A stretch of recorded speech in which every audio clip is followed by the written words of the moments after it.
RPR 180 Literary Practice Test. Ready? Here we go. Nothing is more inspiring than reciting the Pledge of Allegiance in a room full of United States veterans. These men and women have served in every conflict our country has seen, many of them veterans of 1, 2, or even 3 wars. And now, as they are in their 70s, 80s, and even 90s, they continue to serve their country through the American Legion. No one is more passionate about service and this country than our veterans.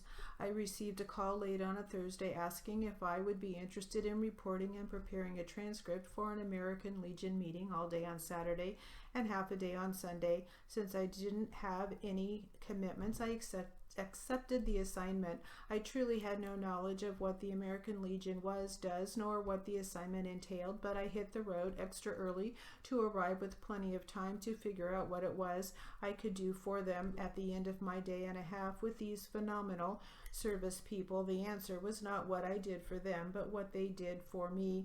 About an hour into the day, a gentleman was repeatedly mentioned, and his name was so familiar to me. I couldn't place him for sure, but then my mind and fingers were extremely busy at the time. On a break, I finally remembered how I knew him.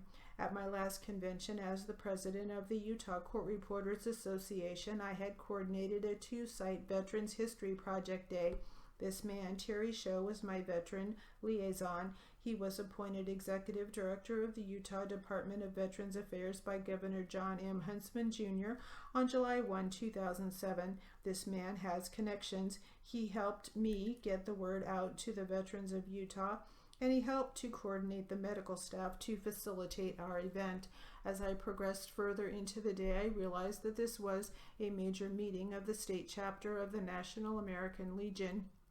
Each one of the veterans at this convention represented the districts and then the individual posts that comprise the Utah State chapter of the American Legion. Each one of these leaders would be going back to their chapters and instituting their activities and programs throughout the state. At a break, I approached Show and reminded him of our affiliation. We discussed what a great success our Veterans History Project Day had been, and he said that he would love to be involved if we could do it again. So I shouldn't have been surprised when during a lull between speakers I was called upon to present to their membership my impromptu presentation on the Veterans History Project. Here is what I said.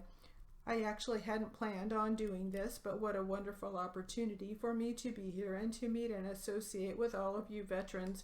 I am fascinated by the military, the people, the traditions, the loyalty, the dedication. I did not grow up in a military family and really had no association with military personnel until I married into a military family. And you all are so intriguing to me. You are so unique. I have 2 boys who are absolutely obsessed with the military channel, and so I am gradually learning things that I should have learned perhaps many years ago. I thought it was interesting when the lieutenant governor was speaking and sharing the exchange with his daughter, asking him and his wife why they loved America so much.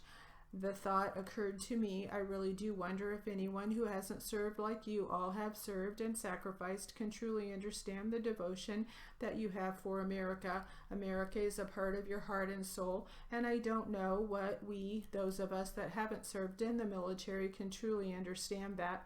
But we can respect it, we can cherish it, and we can preserve it.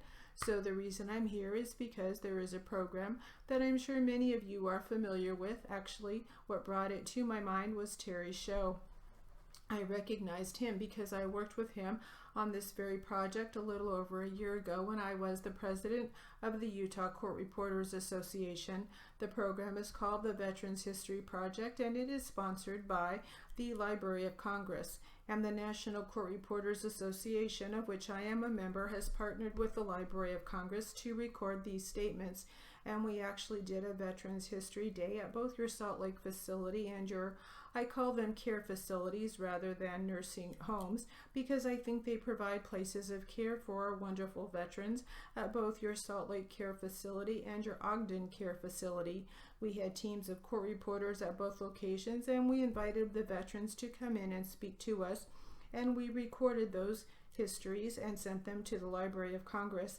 I have the rare privilege of being one of the few people in the small town of Camas, Utah, who plays the piano, and so I perpetually am given the privilege to play the piano at funerals. This provides me the opportunity to learn about people, their families, and their lives.